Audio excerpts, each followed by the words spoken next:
Welcome to our ISM members, our chapter partners, our guests to our program today, hosted by ISM New Jersey. Today's program is the first in our four-part $1 billion best practice series, which is sponsored by Epicor. And we are so thrilled to have Epicor a part of this program. Our program today is going to be on data-driven and supply chain. And now I will turn the event over to our host today, Kristen. Thank you very much, Kathy. And actually, thank you, ISM community. We're thrilled to be here. And this is actually Kathy's brainchild in the sense that we're going to talk a little bit about some other things in terms of why we're doing this and the benefit for you. But first and foremost, we just want to thank ISM for the opportunity to kind of share where we see the market going and kind of so that you know, to contribute to kind of your goals and your professional objectives. So as she mentioned, I'm Kristen Valentine, and I'm a regional vice president here at Epicor. However, I'm not really important. I obviously wanted to say hello, but thank you. But to talk about really what today's goal is, and that is to really expose, and actually the goal of the series is to expose you to four significant trends. The first being how to really make data predictive, prescriptive, and preventative, from which is an entire paradigm shift away from being retrospective and reactive. So we really do see this exciting trend. And I'm gonna introduce Tim in just a moment, but he's a thought leader for us in regards to kind of what he sees over the next 2 to 5 years. And that's really what the opportunity what we're going to share today. But first, we're going to talk a little bit about who's Epicor, in case you haven't known us or are not familiar with us. So first and foremost, we are an ERP vendor, but what I find most notable is if you just look at the logos of our executive leadership team, and that's really how this session and series came to be, is like, wow, there are some best in class, both companies as well as technology. So manufacturers, distributors, service providers, as well as other software authors. And all of these people have such great, unique perspectives. So you're going to hear later from James Taylor, who's our chief legal officer. You're going to hear from our chief CIO on security, and you're also going to hear from our CFO. So those are coming in the future, but I just kind of wanted to give you an idea of kind of why today and why we think this is a value. So just real quickly about Epicor. We're over 40 years old, and we basically take an incredible amount of pride in empowering the industry or, the market's essential businesses in terms of make, moving, and selling. And so, as you can see, we're very vibrant, we're thriving, we're about $1 billion, which is why also the kind of impetus of this is that we have grown to $1 billion, and we want to give you the opportunity to see these best practices and how we're shaping it, and maybe that, and hopefully that's a value to you as you chart your own growth. And so just to get a little more specificity into our core values in the industries we serve, but most importantly, I mentioned make, move, sell, but also with everything we do, it's about connecting, accelerating and optimizing, and that all kind of comes together in terms of empowering ROI.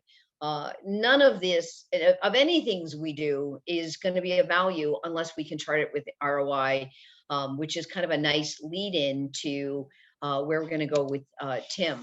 So introducing Tim, as you can see, he's not only active in many charitable functions, but also you can see he was with ADP, a best in class, and probably the payroll and HR services many of you might be using.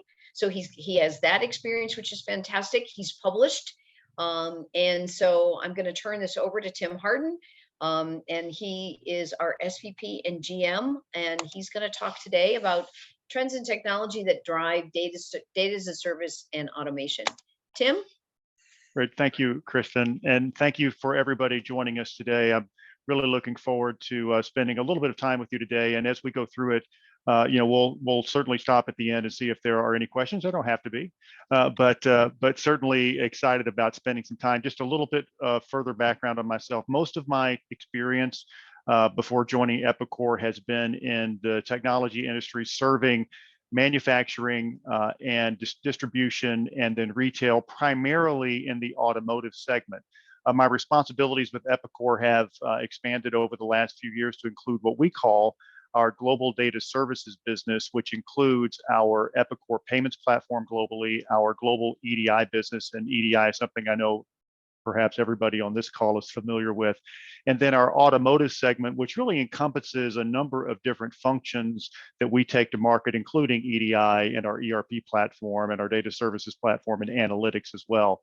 But today, what I'm going to spend some time on is our data as a service business, and credit to Carrie Jordan, who is vice president for us in the product management area. She does a really good job of defining some of this. So I've taken some liberties with some of the things that Carrie and I have talked about around data as a service, because I think it's good for us to standardize on some of the definitions. And so what I'm going to do is just maybe go through and talk a little bit about data as a service, just to give you a sense of the way we think about it.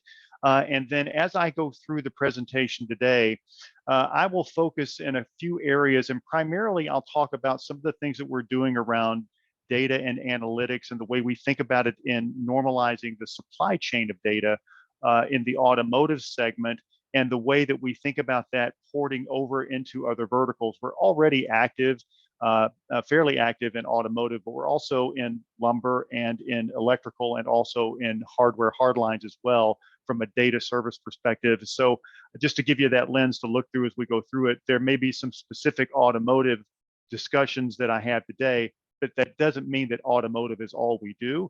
It's just the best use case that I have to give you a sense of all of the things we're doing to normalize, visualize, and standardize data. So within the context of how we're thinking about data as a service, we're talking about a business model where like machine readable data is exchanged for something of value. There are many types of technologies enabling this model and exchange that value. And the most common, and you'll be familiar with many of these, are cloud technologies that in order to scale the amount of big data that's being exchanged. And you may have a relationship with either us or with Oracle or with Amazon or with Microsoft, where you're really standardizing that data. Big data warehouses, we'll talk about some of that today, that really are used, either data lakes. You'll hear me talk about data pools today to some degree. They're kind of synonymous, data pool being somewhat smaller, probably focused on a particular vertical or a customer, for store processes and really used to protect the data. And then business intelligence tools, whether it's Power BI or it's the Grow platform that we have at Epicor, or MicroStrategy, or others that are out there that really help you visualize the data.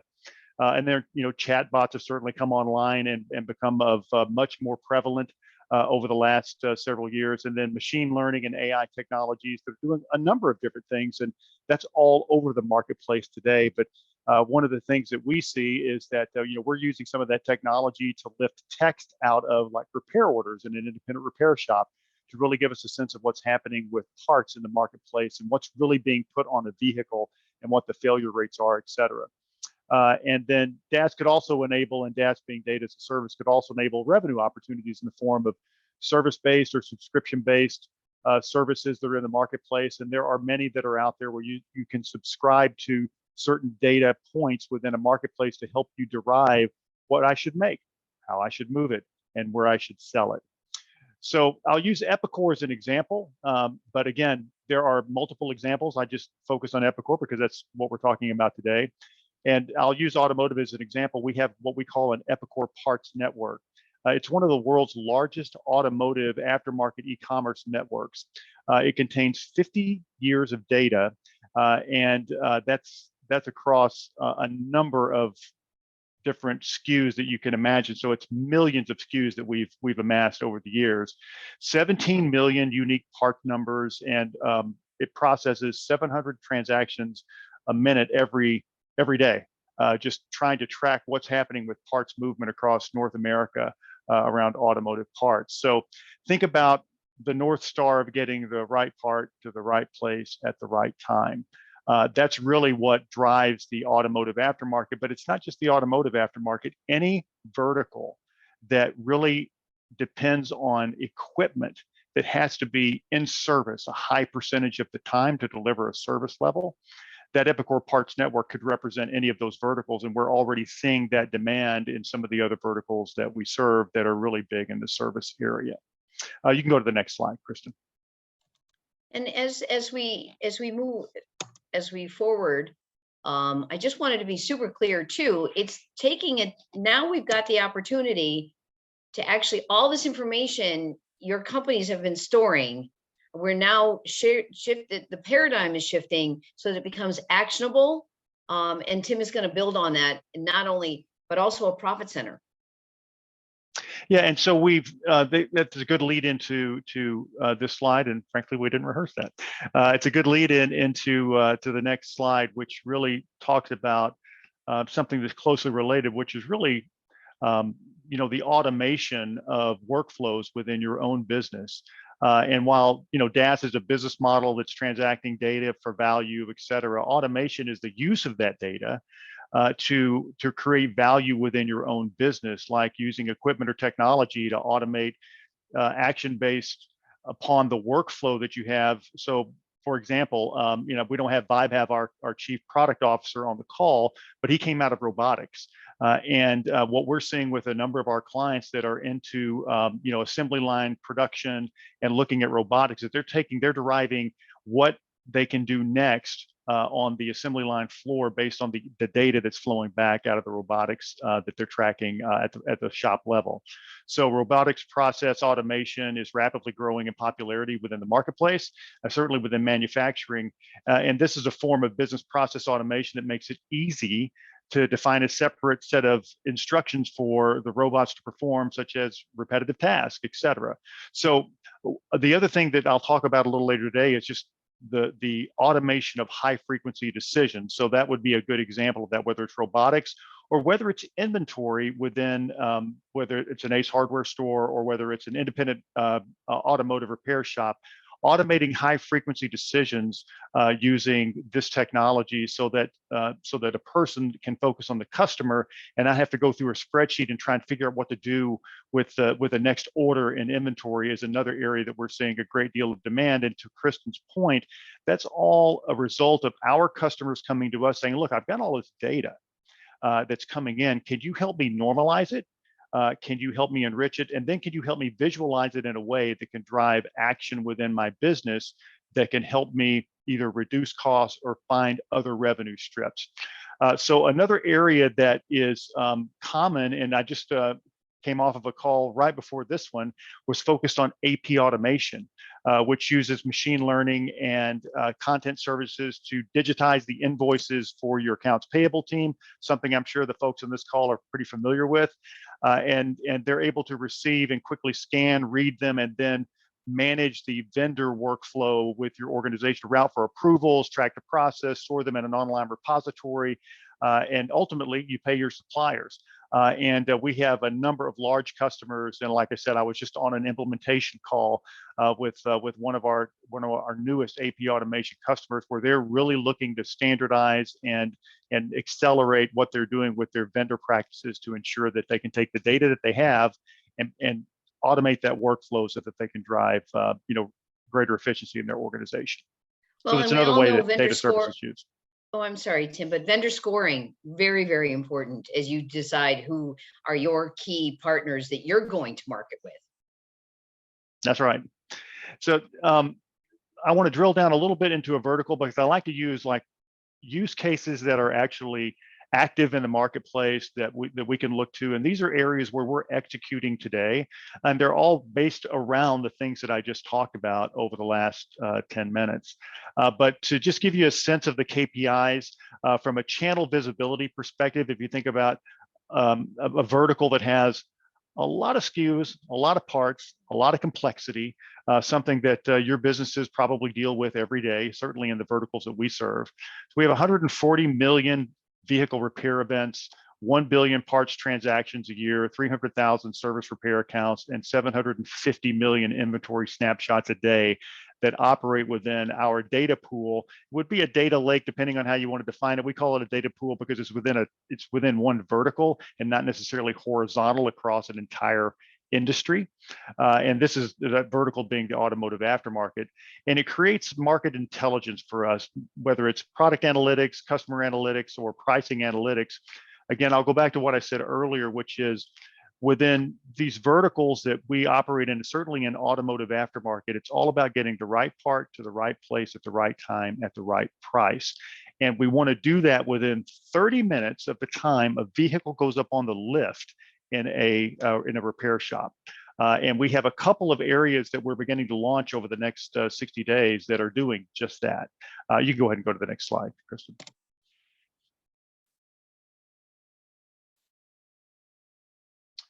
So drilling down a little bit further into that channel visibility, it's really based around channel category management, or business practices that are operating within these large enterprise groups that we deal with. They use it for channel marketing programs and execution. So again, the example I'll use is not about Epicor going to market and us monetizing something that brings value to us. We're actually working with our program groups and with our customers to help them monetize their data for their customers. So we have a number of enterprise organizations that we work with where they take the output from these data pools or data lakes, then they resell it to their retail, to their either their franchise dealers or also to their service chains, and they're able to monetize the data that they have internally in a way that helps them drive additional revenue or invest in other areas of their business, whether that's out of procurement, POS inventory, or their service organization. And that market intelligence is used not just to drive efficiency, but also to help them drive revenue strips as well. So over the next few years, we certainly have the analytics engines. We've moved those to the public cloud.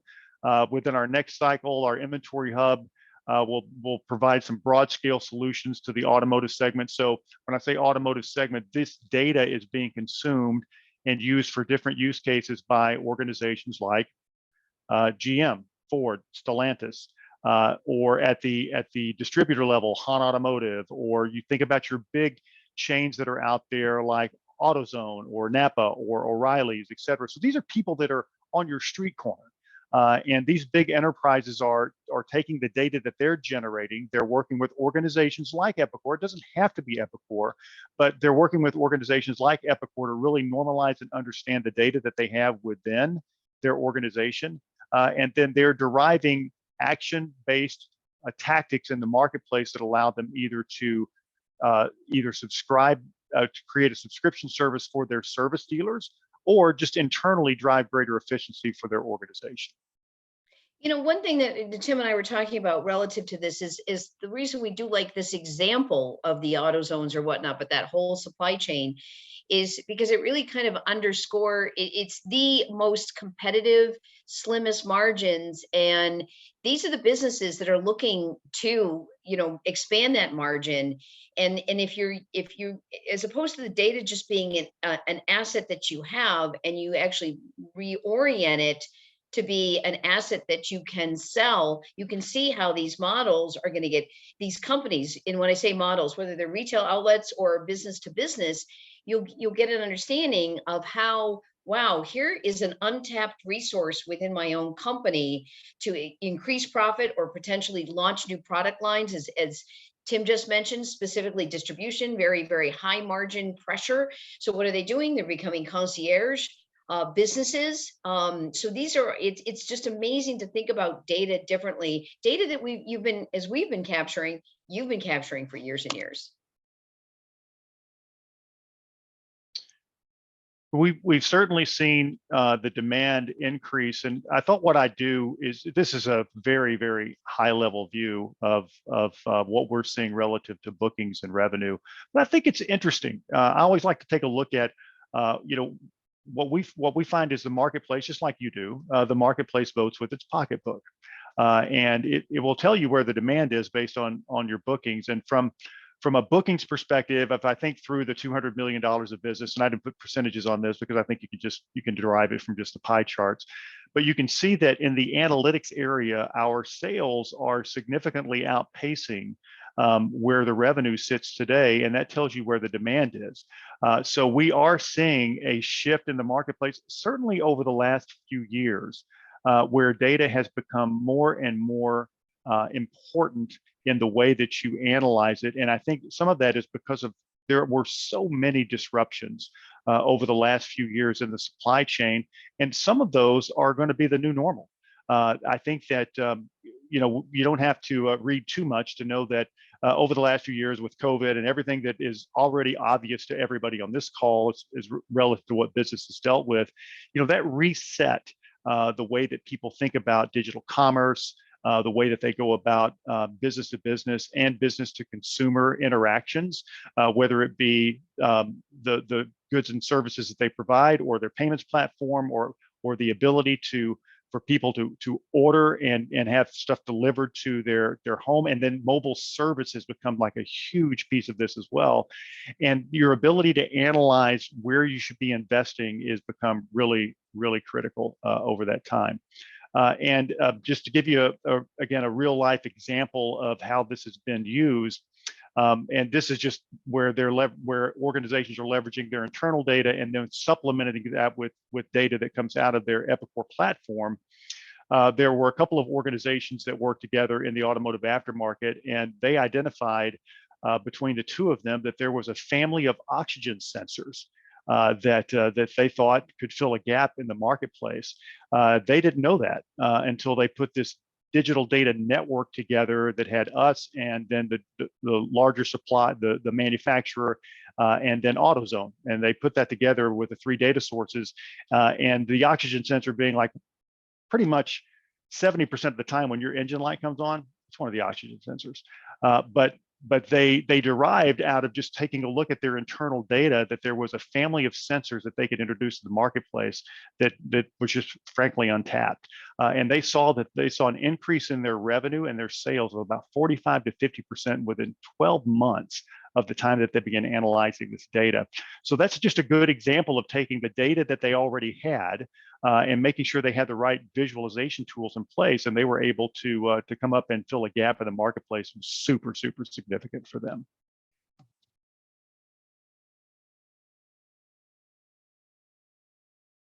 The other thing that we see, and the way that we think about it from I don't want to call it a best practice because it's really just a definition within the data services industry, but we think in terms of aggregating data, normalizing it, and then visualizing it.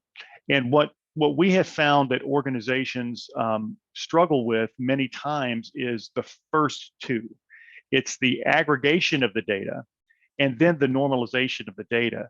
And so that creates opportunities to monetize the data that you have or the workflows that you have just through the reduction of data complexity. To give you an example, our digital parts catalog, and then we have a couple of other catalogs in other verticals that we serve, and electrical is one of them.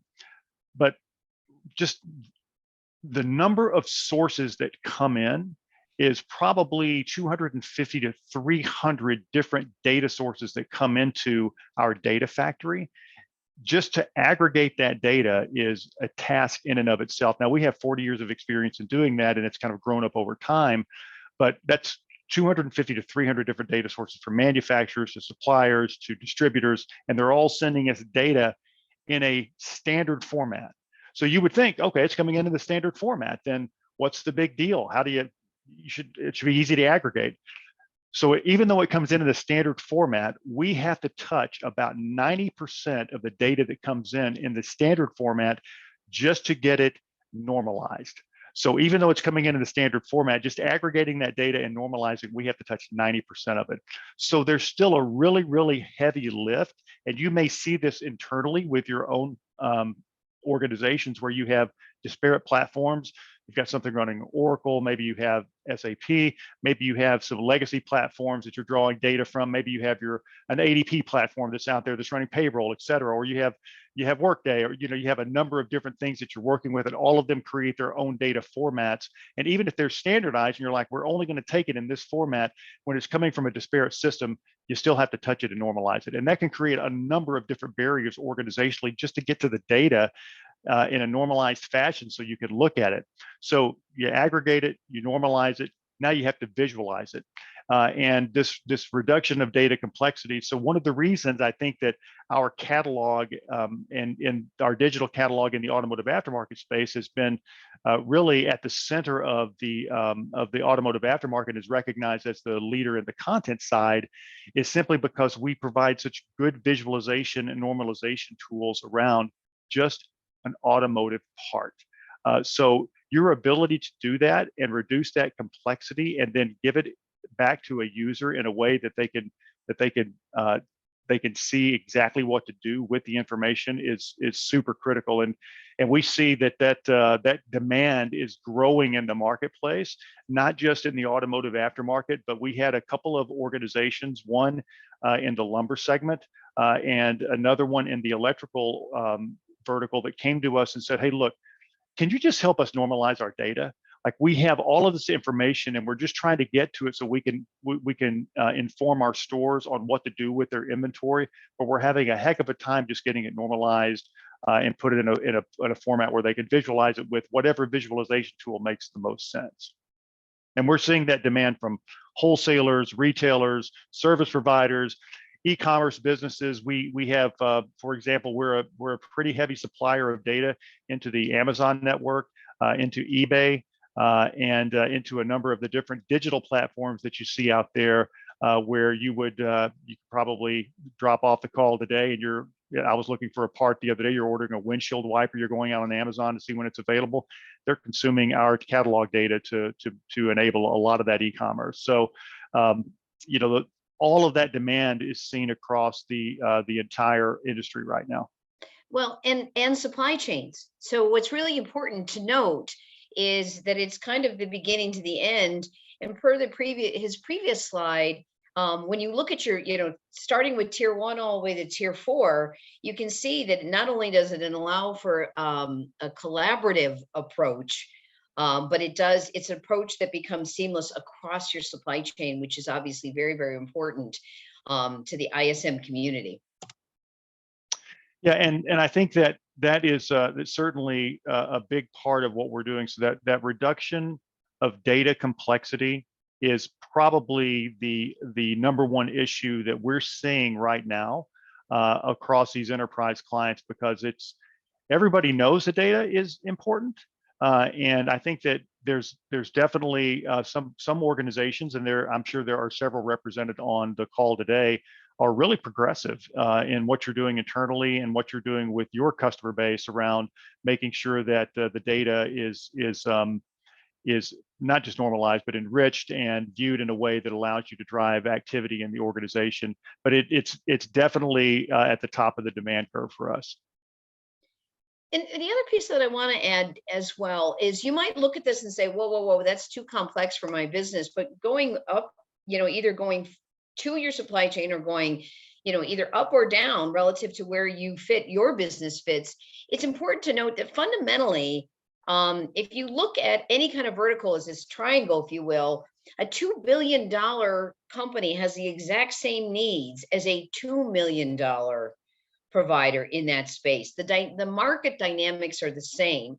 And where we consistently talk about is, again, this monetization and standardization of the data, so that within that strip of your 2 billion to 2 million, everybody's working in effect out of the same playbook, speaking the same language, and then coming together, as we saw in that earlier, of identifying a potential market opportunity that was literally untapped. So that's why, when we started talking about this with Kathy, I wanted to point out that it really is limitless, and applies is a dynamic and trend that hopefully we can help you understand better and think about as you plan your processes going forward. Thanks, Kristen. And this just touches on the demand we see just in one vertical, and the way that we're seeing organizations continue to invest. And the reason I call out automotive data analytics here isn't just to talk about automotive, but I think it's indicative of what's happening in a number of these big economic segments that are out there, like automotive, like manufacturing, et cetera. So even though the segment in and of itself, if you take all of transportation and you look at it, it's growing somewhere between 3 to 5%. Now it's a big segment. So that's a huge number when you think about it in absolute dollars, but it's not as if it's growing 15 to 20%.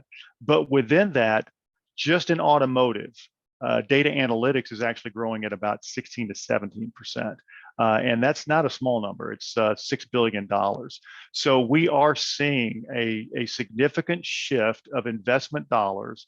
And I think that as a best practice, I would look at our organization internally at Epicor. We're asking ourselves this question. I think that it's a question that you ought to be asking internally yourself, which is, what's our investment load look like relative to understanding how we're utilizing data to drive efficiency and revenue for our organization? I think that's certainly something that we're seeing asked within these big enterprise organizations, and we believe that there's greater opportunity for our organizations that we work with over time.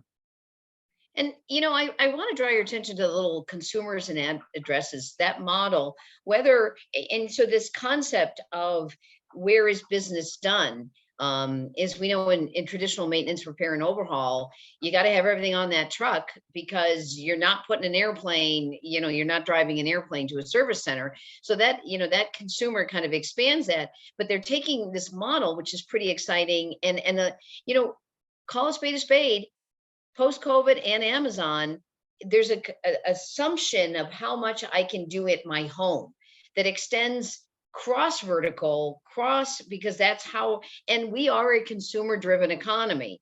So if you look at it, it just really begins to think about, oh, wait a second, I could have, in fact, Tim and I were talking about this, I can have you could have somebody do preventive health checks at the home, depending on what's in that truck, if you will. The truck or that delivery vehicle becomes the office, whether that's for landscaping services, for personal services, for health services, and traditionally repair services. So you can really start to think about, wow, that supply chain and how I'm getting to that end consumer, whether that is a business, traditional business, or whether it's a B2C model.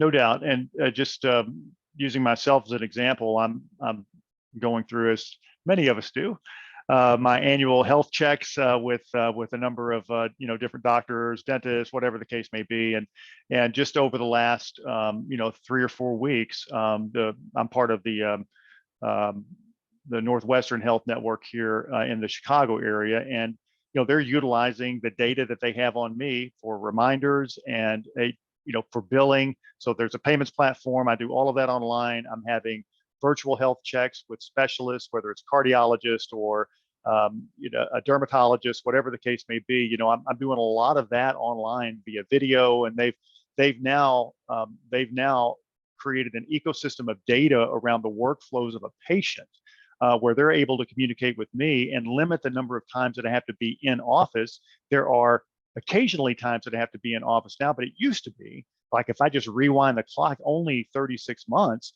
everything was in person for the most part.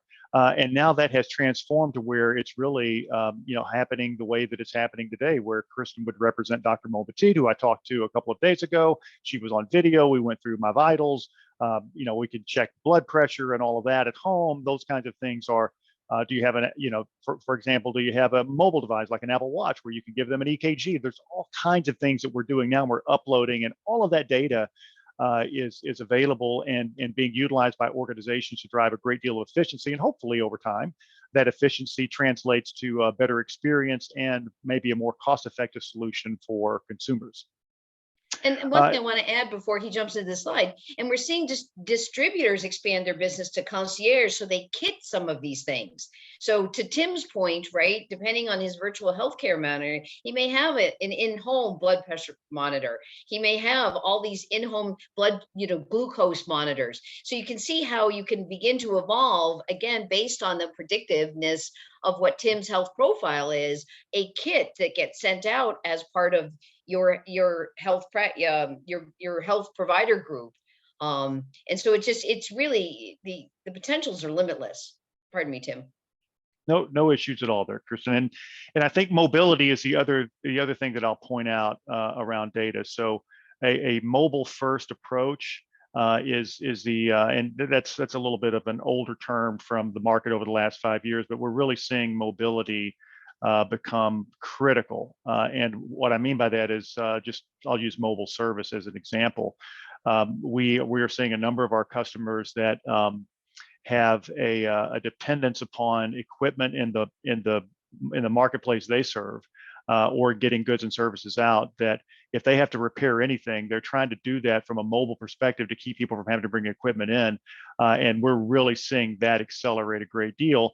And it's all powered by the data that they have available on the fleets or the equipment or the lumber or whatever the case may be that they have in the supply chain.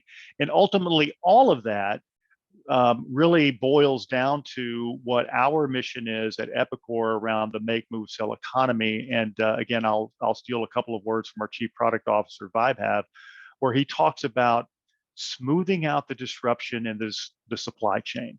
That's really where we're seeing our growth accelerate at Epicor, is that our solutions, because we are a vertically focused organization that has deep domain knowledge in the verticals that we serve, we understand those supply chains really well. And as we're helping our organizations take a look at the automation of workflows using the data that they have available, we're able to really smooth out the disruption in the supply chain. And that is a big opportunity for everybody here. As you smooth out the disruption in supply chains, those are going to be the winners in the economy over the next 3 to 5 years, because the disruption of the supply chain is still rippling through several different verticals that are experiencing that today. As far as emerging opportunities, there are a couple of things I talked about: the right part at the right place at the right time, within 30 minutes of the time that the vehicle goes up on the lift. The other area is really that predictive inventory assistant. And that's part of that overall North Star that we're sailing to. And it really starts around that data aggregation, getting the data pools or data lakes together, really beginning to predict repair and maintenance for vehicles in any zip code, and then really getting to the prescriptive part of modeling software to generate, really customized stock recommendations for a service center or an independent repair shop or a franchise dealer that really automatically does it for them. So tuning that model using an intelligent assistant. This isn't a stretch in today's world, where frankly, the ERP platform that you're operating on is making that inventory call and stocking that shelf to make sure that your fill rates are up over 95% to 99% at all times, because that's really what drives that customer experience and frankly profitability, and reducing obsolescence in the manufacturing, distribution, and parts segments. So we're really close on a couple of these. As a matter of fact, the predictive inventory assistant, I would expect that within the next 3 to 5 months for sure. And if you're coming to our Insights event in May, this is something we'll be talking about while we're there and showing. That PIA model should be in the marketplace here this year. So this is real. These are things that we already have the proof of concepts built for, and we're super excited about. And these are things that, of course, with your own internal system, you should be able to do.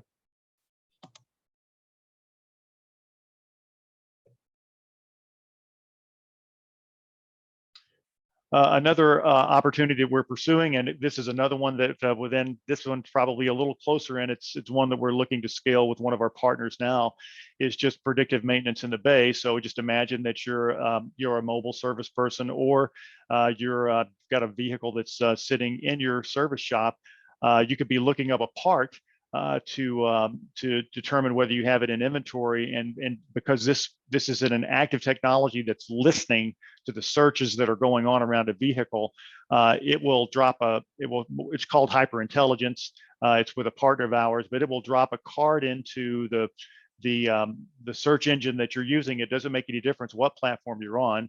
You could be using a Chrome, you could be using Edge, you could be using another search engine, and it will drop in a card that will say, it'll pop up while you're in that while you're in your application that will say, hey, did you know that these other 3 parts are most likely the next ones to fail on this vehicle? You should have that conversation with the consumer while you're there. And so what we find is there's a huge opportunity if a consumer, and I just use myself as an example, if I'm in the shop and someone comes out to me and says, hey, did you know that probably with the next 5,000 miles, your water pump is going to fail? I could probably do that for you today. I've got it in stock. I'm most likely going to give that hard consideration as to whether or not I'm going to get that work done, because I don't want to go back. And it might be something that I have to do while I'm there. And we're seeing an uptick in the revenue that's generated for our customers just by making this kind of technology available. And that, again, that's something that that we're rolling out to the marketplace. We'll be talking about here the next few months. I want to build a little bit more on the consumer confidence thing, because as we also know, one of the largest growth sectors within the American economy is the services. But who do you trust? And so when instead of me Googling something, I'm looking, for whether it be a pair of shoes or a part, and then I get pummeled with these banner ads because I looked at it, right? Very, very push. This gives businesses the opportunity to, again, and I'm overusing the term, and I get that, of a paradigm shift of data that supports where the recommendation is coming from.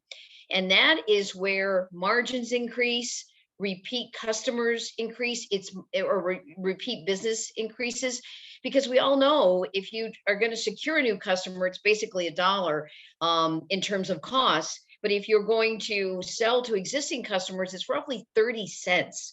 So anything you can do to build out that consumer confidence and trust builds that relationship that they'll come back, and then they see value for the relationship. So it no longer becomes, let me evaluate, this price versus that price. And that's a critical component even in vendor scoring, right? So what if you've negotiated one of your vendors down to absolutely nothing? If they're consistently missing their delivery dates, nobody wins, because then that's affecting your supply chain.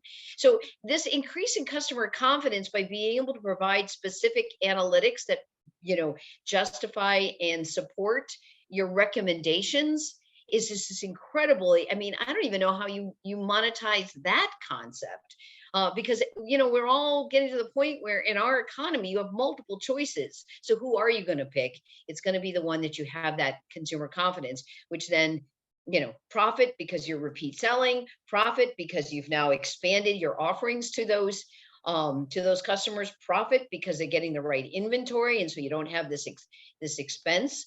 And as Tim mentioned, the 95% fill rates is just a great metrics to march to. And to close out, a couple of thoughts on that. Again, trying to focus on something other than automotive. So let's just take air conditioning and heating. Again, here's a just again personal experience. We have a few customers in this segment, but some personal experience for me. So we're in a home that was at a point where it needed new air conditioning, new heating. We've all been through that. And so the units that are in today, when I was having it serviced by a technician just here in the last month, they come out, they plug their device into the heating or cooling unit, and it gives them a series of readouts, just like you were plugging it into one of the devices on a vehicle, and it gives them a readout of where it sits, how long you've had it, what the what the diagnosis is for maintenance, et cetera. And so it gives recommended maintenance, et cetera. And they're doing all of that while they're on site. So I think that that's another area where I'm just seeing an explosion of like mobility within the service sector. But whether it's a mobile technician for air conditioning unit, vehicle, whatever the case may be, at a consumer residence, or whether it's somebody on a shop floor, the question is, as an organization, are you organizing your data and providing it to those users of that data, the consumers of that data, in a way that allows them to drive efficiency? Is it normalized in a way that they can view it? And does it allow them to create a better customer experience? Because ultimately, what we're finding is that people are no longer loyal to a brand. They're loyal to an experience. And so the way that you organize your understanding of your both internal and external customers are the ones that drive that understanding is really ultimately what drives that experience. And so people are loyal to that experience. And we're seeing the organizations that are growing the most are the ones that are creating a better experience for both their internal and their external users. And they're doing that through really understanding what they have, getting their arms around the data assets that they have within their organization. So we are, and that's an excellent point. And obviously, we're kind of telling you what we're seeing, but we do want to open it up. If anybody has questions or comments, there are a couple in the chat. I don't know, Kathy, if that's something that you want to read. But again, the goal of this session was to tell you what we're seeing and what we're planning for, hopefully to get you guys thinking relative to your day in the life, your company's objectives. But if there's elements that don't either resonate or apply to you, let's talk about them. We'd be happy to, or things that you'd like more clarity on relative to this concept. Because it's actually kind of puts many people in ERP land back on their heels, like, wait, the ERP isn't the predominant? No, it's shifting. Everything is the data is the predominant, because it allows you to make actionable decisions that improve your competitiveness, that improve your profit, that allow you to grow in a very mindful, very productive way. So feel free to ask any and all questions. One thing I love about being here at Epicor is our executives like Tim are incredibly accessible. There is no such thing as, you know, I hate to say it, but a stupid question, because it really isn't, because this is for you to learn, to gain, and ask away if you have questions. I don't see any questions in the chat. I do see that Alexander has a hand up. I don't know if Please. you would like to, if you'd like to ask your question live, I can allow you to talk. I'll put you on now.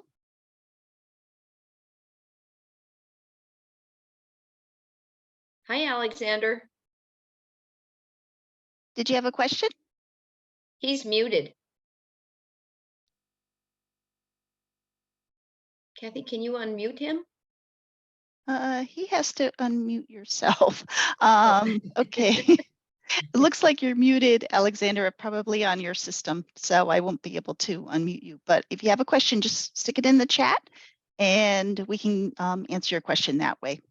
And anybody else has a question, please do the same thing. Or raise your hand and we'll let you can talk live.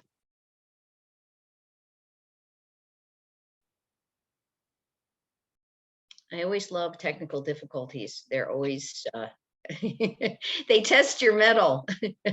But one of the things too is, as Alexander types his question into the chat, we hope we've done an effective job in saying that this is an industry requirement and an industry opportunity.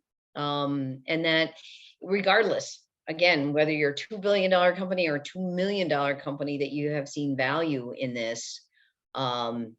And and can start planning, and questions you can ask your own suppliers. Are you prepared for this as well? Because it affects whether you get rebates, it affects your payments. If somebody's consistently late in delivery, is that a negotiation point that you can go back and work out more effective terms with them? Do you want to continue to do business with them? It extends out through your CAPA, your quality issues. So there's all this stuff. It's where you want to apply it and how, not if. Thank you. This was a great presentation. Thank you both, Kristen and Tim, for bringing this information to our ISM community and for being part one of this spectacular series. I would really appreciate you bringing this information to our ISM members. I do want to mention, though, part two in the series will be on June 28th, and that's going to be on cybersecurity. So that'll be part two.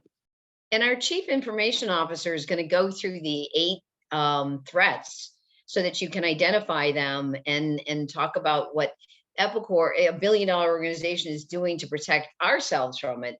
And again, if that applies to your company, but we would, if you are already $1 billion, maybe you're already thinking about some of this stuff. But if you're smaller than that, here's our opportunity of sharing what we're planning for and thinking about so that you can start thinking too and get ahead of the game and actually have basically $1 billion cybersecurity strategy at half, a fraction of the effort and time and expertise. So that's kind of the value, but it's not a product. It's more to think so that you can plan. And we wanted to be clear about that.